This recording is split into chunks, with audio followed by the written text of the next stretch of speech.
విధ్వంసం సృష్టించారో మనం చూసాం. ముఖ్యంగా ఇక్కడ ఉన్న అధికారులు కూడా ఈ రోజు ఎక్కడైనా ప్రజాస్వామ్యంలో ప్రభుత్వ అధికారులు ప్రజలు సేవ చేయడం కోసం, ప్రజా సమస్యలు నెరవేర్చడం కోసం ప్రజలకు జవాబుదారీతనంగా ఉండాలి.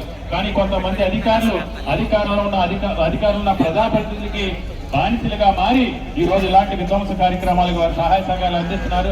ఏదేమైనా అధికారులందరూ కూడా ఎప్పటికైనా కూడా తప్పు దాహానికి కార్యాలయం లేదు, దేవుడు లేదు, ఎవరిని పట్టించుకోరు. చివరికి హరహర మహాదేవుడు శివుడు ఆయన ఆలయాన్ని కూడా విధ్వంసం చేసే విధంగా, పవిత్రతను దెబ్బతీసే విధంగా మా స్థానిక వైఎస్ఆర్సీపీ కోఆర్డినేటర్ గారు, మాజీ ఎమ్మెల్యే గారు ధర్మశ్రీ గారు, అదేవిధంగా ఆయనతో పాటు కోటేడు ప్రసాద్ గారు మా జిల్లా అధ్యక్షుడు, ఇంకా అమర్ గారు ఎక్స్పీరియన్స్ గారు, వీరందరూ కూడా ఇంత ముందు వచ్చి ఇక్కడ ఆందోళన కార్యక్రమాలు చేపట్టడం, గత ఉద్యమంలాగా చేపట్టడం ద్వారా ఈ విషయం బయటకు మేము గౌరవ మాజీ ముఖ్యమంత్రి జగన్మోహన్ రెడ్డి గారి దృష్టికి తీసుకెళ్ళాం.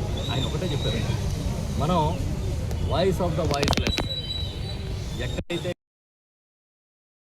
తరపున మారాలి, ఈ హిందూ ధర్మాన్ని పవిత్ర ధర్మాన్ని కాపాడకుండా ఈ పర్యావరణాన్ని కూడా కాపాడాల్సిన బాధ్యత ఉంది. అదేవిధంగా అక్రమ మైనింగ్ ఆపి దోపిడీని ఆపాల్సిన బాధ్యత ఉంది. మీరందరూ కూడా వైఎస్ఆర్ పార్టీ తరఫున గట్టిగా నిలబడాలని. అదేవిధంగా ఇవాళ పెద్దలు బొత్స సత్యనారాయణ నాయకత్వంలో సెలవు పంచదారుల కార్యక్రమం మేము వచ్చి ఆలయాన్ని ఎన్నాళ్ళు ఎందుకు దర్శనం చేసుకోలేదని బాధ అనిపించింది ఇక్కడ వాళ్ళందరికీ, నాయకులందరికీ.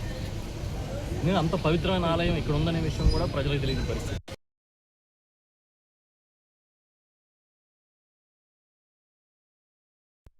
ఉందని, దాన్ని విధ్వంసం చేయబోయారని తెలిసింది.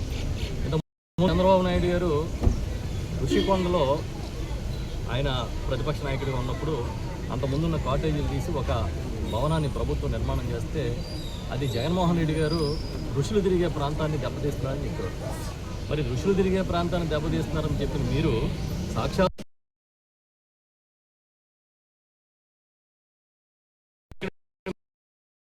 ఇక్కడ ఇవాళ మేము నో మైనింగ్ జోన్గా ప్రకటించమని వైఎస్ఆర్ పార్టీ డిమాండ్ చేశాం.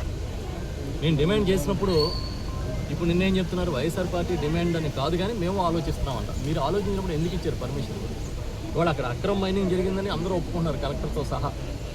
ఎవరి మీద యాక్షన్ తీసుకుంటున్నారు, ఎవరి మీద క్రిమినల్ చర్యలు తీసుకుంటున్నారని అడుగుతున్నాం. ఈ సీఎం రమేష్ గారు ఇంతవరకు ఎందుకు రెస్పాండ్ అవ్వలేదు? Ruthvik constructions and mining company వాళ్ళదే అంటున్నారు.